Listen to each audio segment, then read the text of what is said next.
અમરેલી જિલ્લાના ખાંભા તાલુકામાં બંધ મકાનોને નિશાન બનાવી ઘરફોડ ચોરી કરતી તસ્કર ટોળકી સામે અમરેલી એલસીબીએ મોટી કાર્યવાહી કરી છે.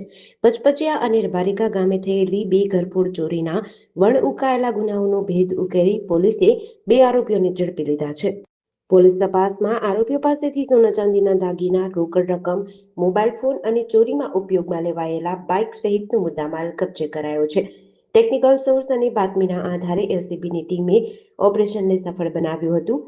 આરોપીઓમાં ભનુભાઈ જોધાભાઈ જોડિયા અને પરેશભાઈ કિશોરભાઈ ગોહિલનો સમાવેશ થાય છે, જ્યારે અન્ય એક આરોપી હિંમતભાઈ બારાભાઈ ગોહિલને ઝડપી લેવા પોલીસે તજવીજ હાથ ધરી છે.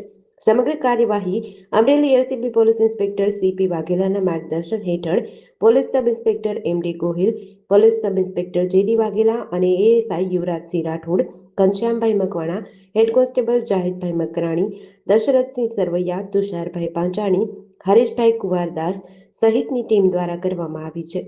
જેડીસી ન્યૂઝ સાથે મૌલિક દોશી, અમરેલી.